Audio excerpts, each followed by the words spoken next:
Now let's return to the week's top story that Albanese has embarrassed Australia on the international stage after the bloodthirsty terror group Hamas praised his move to unconditionally recognise a Palestinian state.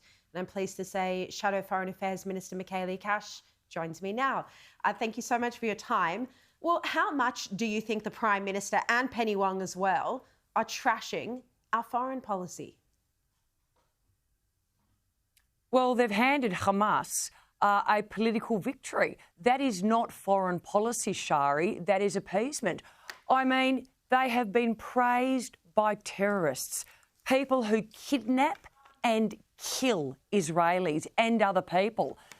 I mean, who would have thought in Australia that we would reach the day where a Prime Minister of this country was praised by a terrorist organisation who does not hold the same values as Australians, and yet the 13th of August 2025 will now go down in history. This is now Mr Albanese's legacy, and quite frankly, Sharri, he should hang his head in shame.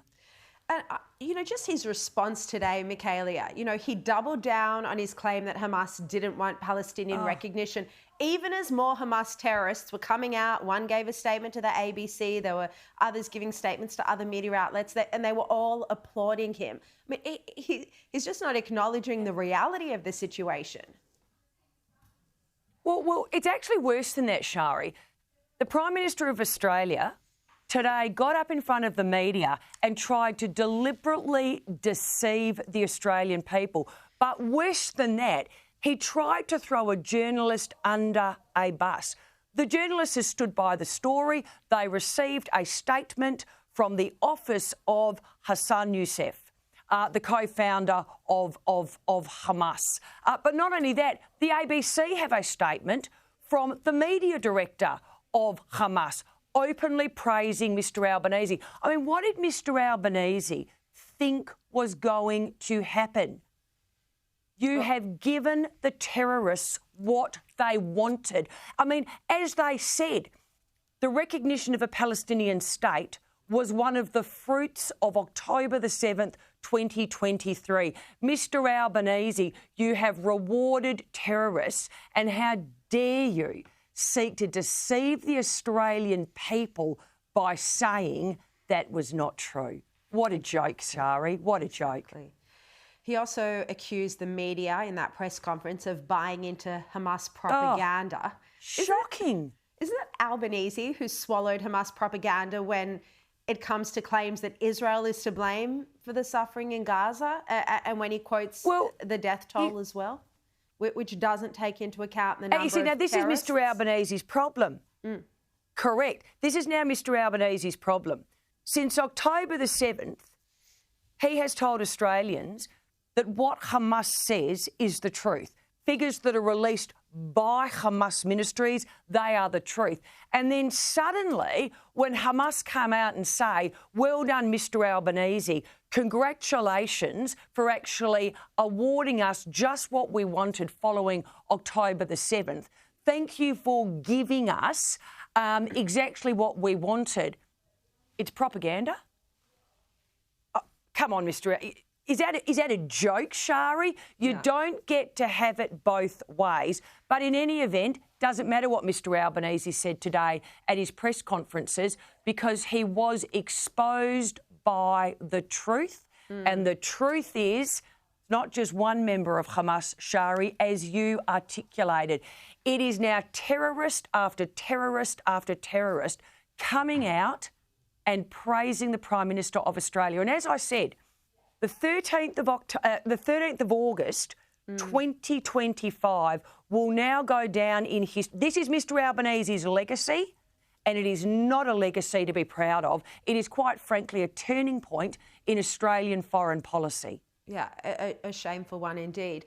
Now, Michaelia, you and your colleagues in Shadow Cabinet this week decided that you would reverse the policy if you are ever back in government and in a position to do so. Do you think that other nations, the UK, Canada and France, when they have, because at the moment the leadership, particularly in Europe, very left-leaning. Do you think when there are Conservative governments back in place, those positions might be reversed there as well? Well, Sharri, it's a really good question, but I would say this. I would hope that when Marco Rubio, the US Secretary of State, who has been involved incredibly closely in the ceasefire negotiations, stands up and says to the world, the day that President Macron of France stood up and said that France is recognising the state of Palestine, or a Palestinian state, is the day that Hamas walked away from the ceasefire negotiations in Doha. I would hope that other countries who are also taking this step have a look at the praise that is now being lavished on them by the terrorists themselves. So I would hope that countries do come to their senses. I would hope that Mr Albanese comes to his sense. You know, I don't have a problem if Mr Albanese stands up tomorrow, Sharri, and says, I made a mistake. I made a mistake. We will not proceed at the United Nations with the recognition of a Palestinian state. But the problem is he won't. It doesn't matter that the terrorists are praising the Prime Minister of Australia, because as you and I know, this is now Mr Albanese delivering on one of his university daydreams. He has waited for this day to come. I am so sorry, Sharri, because I know that you are Jewish. I am so sorry that it is October the 7th that has now landed us in this situation. But as I said, this is now Mr Albanese's legacy, the 13th of August 2025, and he should hang his shed in shame. Yeah, and I really appreciate those comments, Michaelia, not just for me, but for all Jewish Australians who, I have to tell you, are finding it really, really difficult to live under this pro-Palestinian government. It's worse than anyone could have ever imagined. It's a massive betrayal. Ever imagined. It's extraordinary. I mean, you know, they criticise Israel and have done for a long time more than they criticise Hamas. And while hostages are literally dying in war crimes in tunnels, it's, you know, what can you say? This is the government we're living with. I don't know how we ended up with this government, with these two left-wing activists just running before the we show. Close, what can we say, Sharri? We can actually say to all Australians, yesterday was a turning point for the next 3 years.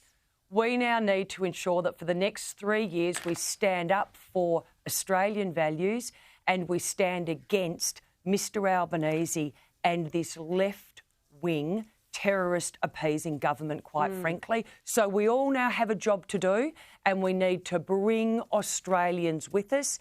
Enough is enough.